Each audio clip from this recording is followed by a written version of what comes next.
ಹಾಂ, ಅಲ್ಲಿ ದೊಡ್ಡ ಎಲೆ ಕಾಣ್ತಾ ಉಂಟಲ್ಲ ಅಗಲದ್ದು, ಅದಕ್ಕೆ ನಮ್ಮ ಸ್ಥಳೀಯವಾಗಿ ಉಪ್ಪಲ್ಗೆ ಮರ ಅಂತ ಹೇಳ್ತಾರೆ ನಮ್ಮ ಊರಲ್ಲಿ. ಚೆಂಡು ಮರ ಅಂತ ಹೇಳಿದ್ರು ಕೂಡ ಇದೆ ಬೇರೆ ಕಡೆಯಲ್ಲಿ.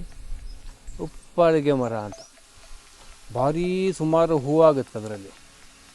ಅದು ಹೂವಿನಲ್ಲಿರೋ ಪರಾಗವನ್ನು ತಗೊಳ್ಳಿಕ್ಕಂತ ನಮ್ಮ ಜೇನುಹುಳುಗಳೆಲ್ಲ ಹೋಗ್ತವೆ ಆ ಮರಕ್ಕೆ.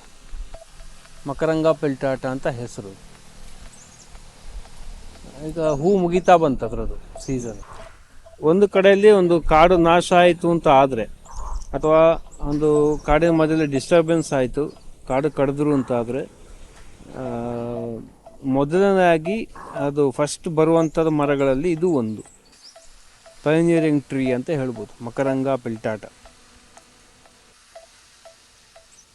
ದೊಡ್ಡ ಅಗಲ ಇದ್ದದನ್ನ ಎಲೆ ಭಾರಿ ಗೊಬ್ಬರ ಮಾಡಲಿಕ್ಕೆಲ್ಲ ಆಗುತ್ತೆ, ಭಾರಿ ಚೆನ್ನಾಗಿರ್ತದೆ.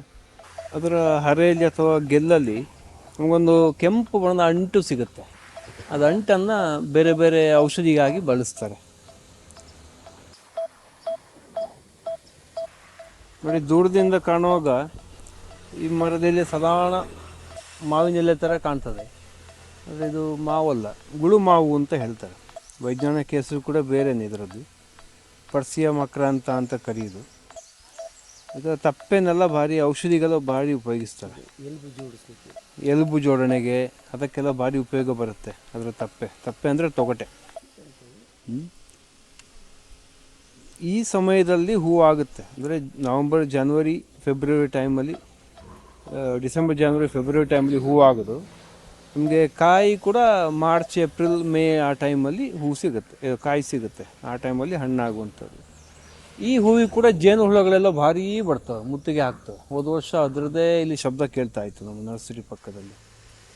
ಗುಳುಮಾವು ನೋಡಿ, ದೂರದಿಂದ ನೋಡುವಾಗ ಮಾವಿನ ಮರ ತಂದೆ ಕಾಣ್ತದೆ ಅದು. ನಾವು ಈಗ ನೋಡ್ತಾ ಇದ್ದೀವಿ ನೋಡಿ, ಆ ಕೆಂಪು ಚಿಗುರಿನ ಮರ, ಅದನ್ನು ನಾವು ಇಲ್ಲಿ ಕೆಂದಾಳೆ ಮರ ಅಂತಲೂ ಕರಿತೀವಿ, ಕೆಂದಾಳ ಅಂತಲೂ ಕರಿತೀವಿ. ಇದನ್ನು ಹೆಚ್ಚಾಗಿ ರೈತರು ಇದು ಏನು ಅಂತ ಹೇಳಿದರೆ ಹಸಿರು ಗೊಬ್ಬರವನ್ನು ತಯಾರಿಸಲು ಇದನ್ನು ಎಲೆಗಳನ್ನು ಬಳಸ್ತಾರೆ. ಹಾಗೂ ಕಟ್ಟಿಗೆ ಅಂತೀವಲ್ಲ, ಮಲೆನಾಡಲ್ಲಿ ಹೆಚ್ಚಿಗೆ ಕಟ್ಟಿಗೆಗೆ ಬಳಸುವಂಥದ್ದು, ಅಂದರೆ ಆ್ಯಸ್ ಎ ಫೈರ್ವುಡ್ ಅಂತೇಳಿ. ಬಟ್ ಇದು ಏನಂತ ಹೇಳಿದ್ರೆ ಸಪಂಡೇಸಿ ಫ್ಯಾಮಿಲಿಗೆ ಬರುವಂಥ ಡಿಮೋಕಾರ್ಪಸ್ ಲಾಂಗಾನೋ ಅಂತೇಳಿ ಇರೋದು ಸೈಂಟಿಫಿಕ್ ನೇಮು. ಇದು ಫ್ರೂಟ್ ಅಡಿಬಲ್ಲು. ಇದರ ಫ್ರೂಟನ್ನು ಹೆಚ್ಚಾಗಿ ನಿಮ್ಮ ಅಳಿಲು ಮತ್ತು ಕಬ್ಬೆಕು ಅಂದರೆ ಟೊಡೆ ಕ್ಯಾಟ್ ಅಂತೇಳಿ ಇವುಗಳು ತಿಂದು ಬದುಕ್ತವೆ. ಅದೇ ರೀತಿಯಲ್ಲಿ ಈ ಹಣ್ಣನ್ನು ಸಹಿತ ನಮಗೆ ತಿನ್ನಲಿಕ್ಕೆ ಬರುತ್ತೆ. ಯಾವಾಗಲೂ ಹಚ್ಚ ಹಸುರಾಗಿದ್ದು ಇದು ನಿತ್ಯ ಹರಿದ್ವರ್ಣದ ಒಂದು ಮರವಾಗಿದ್ದು, ಇದನ್ನು ನಾವು ಉಳಿಸಿ ಬೆಳೆಸುವತ್ತ ಗಮನವನ್ನು ಕೊಡಬೇಕು ಅಂತೇಳಿ ನಾವು ನಿಮ್ಮಲ್ಲಿ ಕೇಳಿಕೊಳ್ಳುತ್ತೇವೆ.